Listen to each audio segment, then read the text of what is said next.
This is Ben Davison. Subscribe to Stephen Icon. Okay, so John Fury, the father of Tyson, Shane, Tommy, Roman, etc., has yet again gone in on Tyson Fury's head trainer, SugarHill Steward. And this is what he had to say about SugarHill. He didn't do much for Lawrence Okoli, did he? Where was his box of tricks for him? Awful. If he was that good of a trainer, then why did Emmanuel Steward, his own blood uncle, give Jonathan Banks the head job? Why didn't Klitschko employ SugarHill instead of Jonathan Banks? Tyson, wind him up and let him go. John Fury's statement. Now, it's pretty obvious, and I've said this before, John wants the job. He wants to train Tyson. So it's all very well John having a go at SugarHill Steward, saying, why didn't Klitschko employ him?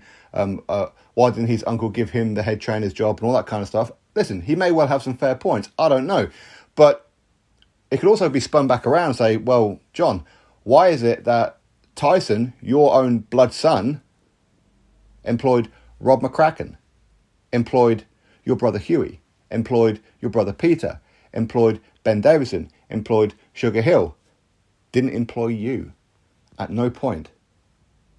And yet again, here you are interfering with Tyson and his head trainer, like you did with Ben Davison.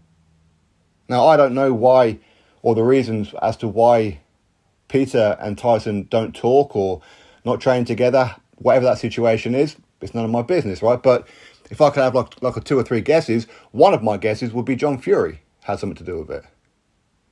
Wouldn't surprise me. It really wouldn't. John, you're begging for a job, but what's your credentials? What are they? You don't have any. Your claim to fame is being the father of Tyson. You're living vicariously through him. As a trainer, what, Tommy? Well, Tommy's pretty much like the runt of the pack, right? I know it sounds a little disrespectful, but usually when you're like the younger one, and if you're like a half-brother and all that kind of thing, you feel like you want to fit into the family. The Fury family name is a popular name, right? He wants to fit in there. How best to do it? Listen to your father. Easily manipulated. But what have you done with Tommy? Does Tommy look like he's ever going to go on to achieve anything in boxing? No. His lane right now is influence and YouTubers. That's his thing now. He's not a professional boxer. He's one of them lot now. He's a misfit fighter.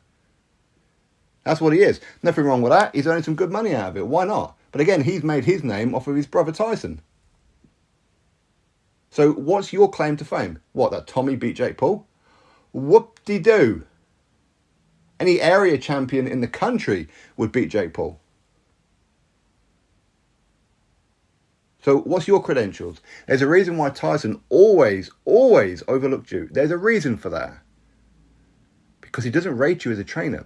You can take him on the pads, you can do all that, you can whisper sweet nothings in his ear in the training camp and whatever else, interfere, but he don't want you around. Clearly he doesn't want you around. He may not tell you he doesn't want you, but clearly he doesn't. Otherwise he would have employed you already.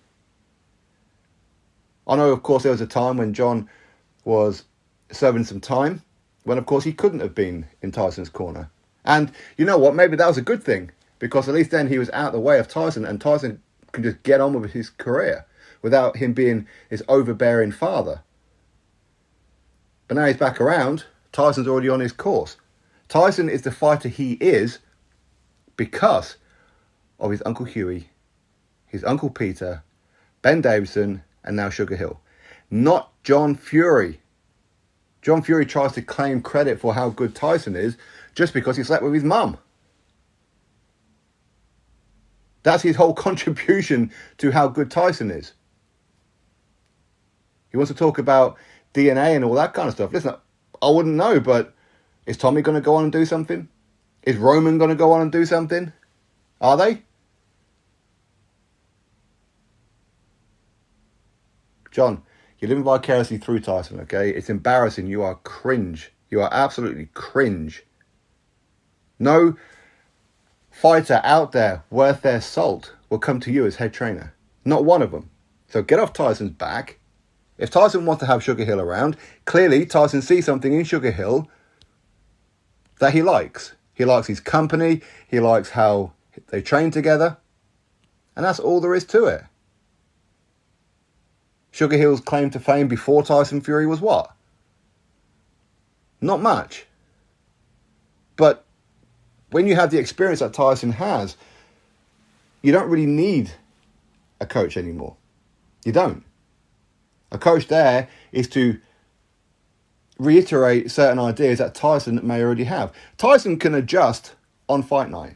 He doesn't need a coach to tell him, but it's handy that a coach will tell him just so he can give him an alternate point of view or confirm what it is that he's already thinking. Because Tyson will do whatever Tyson's going to do anyway.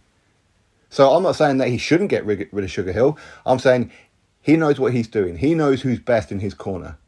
And John, listen, you may well get your wish, okay? You may well get to be in Tyson's corner. But when that happens, there's a very real chance Tyson loses. Maybe Tyson's undefeated because you haven't been in his corner. Maybe. Drop your thoughts below, click thumbs up, subscribe. Catch you next video.